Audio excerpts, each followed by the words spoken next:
Vote চাওয়ার অধিকার কি কারো নেই? ভোট চাওয়ার কি অধিকার কারো নেই? আপনি কাউকে ভোট চাইতে গেলে তাকে বিবস্ত্র করবেন। আপনি আপনার যে দলের প্রধান ছিলেন নারী, যে দলকে উঠিয়েছেন নারী, এ পর্যন্ত নির্বাচন তফসিল ঘোষণার পর্যন্ত তাদের প্রধান ছিলেন নারী। সেই দলের প্রধানরা, সেই দলের কর্মীরা যদি নারীদের উপর হামলা করে, আপনি আপনি অবাক হয়ে যাবেন। নেকাব ছিঁড়ে ফেলছে। আর বিএনপি একজন নেতা তো বলেছেন এই যে নেকাবটা নাকি হচ্ছে বেশ্যারা পরে। আপনি যদি যারা আল্লাহর আইনের জন্য কাজ করে তাদেরকে ভোট দেন, তাহলে আপনি জান্নাত পাবেন। এই জান্নাত পাওয়া একটা জিনিস আর জান্নাত দেওয়া একটা জিনিস, দুটোর মধ্যে পার্থক্য আছে। কেউ কি বলেছে আমি জান্নাত দিব? বারবার বলা হচ্ছে শিরক করছে। শিরক মানে কি? আল্লাহর সাথে শিরক করা, যে আমি নিজে জান্নাত দিব। আরেকটা হচ্ছে আপনি কাজ করেন, যেমন আমাদের আলেমরা কি বলে, আপনি 5 ওয়াক্ত নামাজ পড়েন, আপনি রোজা রাখেন, তাহলে আপনি জান্নাত পাবেন, বলে না? তার মানে কি সে কি জান্নাতে টিকিট বিক্রি করছে? আল্লাহ তো সরাসরি কোরআনে বলেছেন। আল্লাহ তাআলা কোরআনে একটা আয়াতকে আমি বলে শেষ করছি জানেন ভাই। কোরআনে একটা আয়াত আছে যে ইন্নাল্লাহা ইশতারা মিনাল মুমিনিনা আনফুসাহুম ওয়া আমওয়ালাহুম বিআন্না লাহুমুল জান্নাহ। আল্লাহ বলছে তুমি দুইটা জিনিস দাও, জান এবং মাল দাও, তাহলে আমি তোমাকে জান্নাত বিক্রি করে দিব। আল্লাহ বলেছেন বিআন্না লাহুমুল জান্নাহ, মানে জান্নাত তোমার কাছে আমি বিক্রি করব।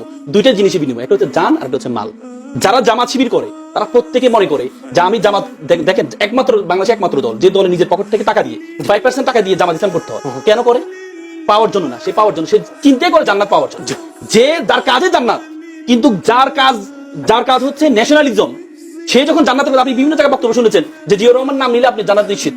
বিভিন্ন জায়গায় বক্তব্য শুনেছেন, আপনি বিভিন্ন জায়গায় বক্তব্য জামাতকে ভোট দিলে জাহান্নাম নিশ্চিত, এটাও শুনেছেন। এটা যদি অপরাধ না হয়, আপনি দেখেছেন এই পর্যায়ে এতগুলো মহিলার উপর আক্রমণ হয়েছে, এত জায়গা আক্রমণ হয়েছে, কোথাও একটা মামলা হয়েছে? গ্রেপ্তার তো দূর কথা, মামলাও হয়নি, কিন্তু সেদিন মামলাও হয়েছে। তাকে গ্রেপ্তার করা হয়েছে, সে জেলও খেটেছে, তারপর জামিন পেয়েছে।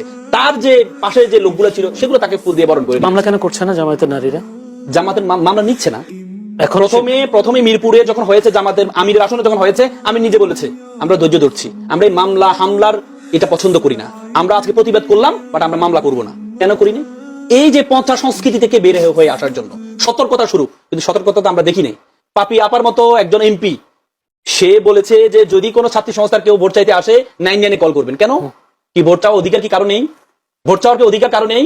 আপনি কাউকে ভোট চাইতে গেলে তাকে বিবস্ত্র করবেন। আপনি আপনার যে দলের প্রধান ছিলেন নারী, যে দলকে উঠিয়েছেন নারী, এই পর্যন্ত নির্বাচন তফসিল ঘোষণার পর্যন্ত তাদের প্রধান ছিলেন নারী।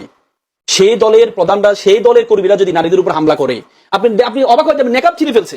আর বিএনপি একজন নেতা তো বলেছেন এই যে নেকাবটা নাকি হচ্ছে বেশ্যারা পরে। এই যে ক্ষমা চেয়েছেন, কিন্তু বলেছে তো এটা তো তার ভিতরের রিফ্লেকশনটা, অন্তরের রিফ্লেকশনটা তো সেটাই। উনি তো অন্তরে লালন করে ধারণ করে, পরবর্তীতে যদি ক্ষমা চেয়েছেন, কিন্তু অন্তরে তো লালন করে এটা যে এই নিকাব পরা যাবে না, এটা বেশ্যারা পরে, ছিঁড়ে ফেলতে হবে, খুলে ফেলতে হবে। এটা কেন? কোন বাংলাদেশ এটা? এটার জন্য কি আমাদের 1500-1600 জীবন দিয়েছে? এটার জন্য তো দেয় নাই।